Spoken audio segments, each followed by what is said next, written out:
जिनके लिए हम राज्य, भोग और सुख चाहते हैं, वे लोग कौन हैं? इसका वर्णन अर्जुन आगे के 2 श्लोकों में करते हैं। आचार्य पित्रा पुत्रा सत्थैव च पितामह मातुला शवशुरा पोत्रा श्याला संबंधिन तस्थः एतान हन्तुमिच्छामि दन्तोऽपि मधुसूदन अपि त्रैलोक्य राज्यस्य हेतु किम नु मही कृते। भगवान आगे 16वें अध्याय के 21वें श्लोक में कहेंगे कि काम, क्रोध और लोभ ये तीनों ही नरक के द्वार हैं। वास्तव में एक काम के ही ये तीनों रूप हैं। ये तीनों संसारिक वस्तुओं, व्यक्तियों आदि को महत्व देने से पैदा होते हैं।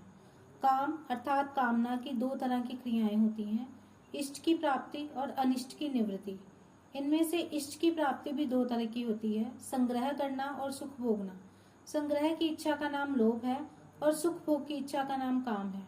अनिष्ट की निवृत्ति में बाधा पड़ने पर क्रोध आता है, अर्थात भोगों की संग्रह की प्राप्ति में बाधा देने वालों पर अथवा हमारा अनिष्ट करने वालों पर, हमारे शरीर का नाश करने वालों पर क्रोध आता है, जिससे अनिष्ट करने वालों का नाश करने की क्रिया होती है। इससे सिद्ध हुआ कि युद्ध में मनुष्य की 2 तरह से प्रवृत्ति होती है, अनिष्ट की निवृत्ति के लिए अर्थात अपने क्रोध को सफल बनाने के लिए, और इष्ट की प्राप्ति के लिए अर्थात लोभ की पूर्ति के लिए। परंतु अर्जुन यहाँ इन दोनों ही बातों का निषेध कर रहे हैं। आचार्य पित्रा पुत्र सत्थैव च पितामह मातुला शवशुरा पोत्रा श्याला संबंधिन स्थिता एतान हन्तुमिच्छामि दन्तो अपि मधुसूदन अपि त्रैलोक्य राज्यस्य हेतु किम नु मही कृते।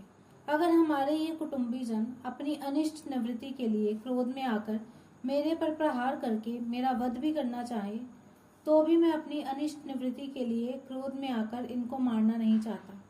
अगर ये अपनी इष्ट प्राप्ति के लिए राज्य के लोभ में आकर मेरे को मारना चाहें, तो भी मैं अपनी इष्ट प्राप्ति के लिए लोभ में आकर इनको मारना नहीं चाहता।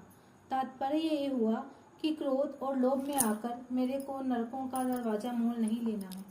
यहाँ 2 बार अपि पद का प्रयोग करने में अर्जुन का आशय ये है कि मैं इनके स्वार्थ में बाधा ही नहीं देता तो ये मुझे मारेंगे ही क्यों। पर मान लो कि पहले इसने हमारे स्वार्थ में बाधा दी है, ऐसे विचार से ये मेरे शरीर का नाश करने में प्रवृत्त हो जाए, तो भी मैं इनको मारना नहीं चाहता। दूसरी बात, इनको मारने से मुझे त्रिलोकी का राज्य मिल जाए, ये तो संभावना ही नहीं है। पर मान लो कि इनको मारने से मुझे त्रिलोकी का राज्य मिलता हो, तो भी मैं इनको मारना नहीं चाहता। मधुसूदन संबोधन का तात्पर्य है कि आप तो दैत्यों को मारने वाले हैं, पर ये द्रोण आदि आचार्य और भीष्म आदि पितामह दैत्य थोड़ी हैं जिससे मैं इनको मारने की इच्छा करूं। ये तो हमारे अत्यंत नजदीक के खास संबंधी हैं। आचार्य, इन कुटुंबियों में जिन द्रोणाचार्य आदि से हमारा विद्या का हित का संबंध है, ऐसे पूज्य आचार्यों की मेरे को सेवा करनी चाहिए कि उनके साथ लड़ाई करनी चाहिए। आचार्य के चरणों में तो अपने आप को, अपने प्राणों को भी समर्पित कर देना चाहिए। यही हमारे लिए उचित है। पितृ, शरीर के संबंध को लेकर जो पिता लोग हैं, उनका ही तो रूप ये हमारा शरीर है। शरीर से उनके स्वरूप लेकर हम क्रोध या लोभ में आकर अपने उन पिताओं को कैसे मारें। पुत्रा, हमारे और हमारे भाइयों के जो पुत्र हैं, वे तो सर्वथा पालन करने योग्य हैं। वे हमारे विपरीत कोई क्रिया भी कर बैठे तो भी उनका पालन करना ही हमारा धर्म है।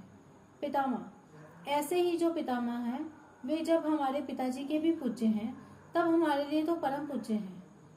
वे हमारी ताड़ना कर सकते हैं, हमें मार भी सकते हैं, पर हमारी तो ऐसी ही चेष्टा होनी चाहिए जिससे उनको किसी तरह का दुख ना हो, कष्ट ना हो, प्रत्युत उनको सुख हो, आराम हो, उनकी सेवा हो। मातुला, हमारे जो मामा लोग हैं, वे हमारा पालन पोषण करने वाली माताओं के ही भाई हैं, अतः वे माताओं के समान ही पूज्य होने चाहिए। शवशुरा, ये जो हमारे ससुर हैं, ये मेरी और मेरे भाइयों की पत्नियों के पूज्य पिताजी हैं, अतः ये मेरे लिए भी पिताजी के ही तुल्य हैं। इनको मैं कैसे मारना चाहूँ। पौत्रा, हमारे पुत्रों के जो पुत्र हैं, वे तो पुत्रों से भी अधिक पालन पोषण करने योग्य हैं। श्याला, हमारे जो साले हैं, वे भी हम लोगों की पत्नियों के प्यारे भैया हैं, उनको भी कैसे मारा जाए।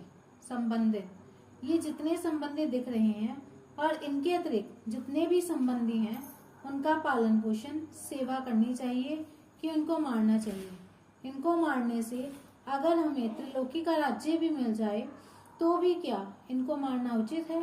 इनको मारना तो सर्वथा अनुचित है।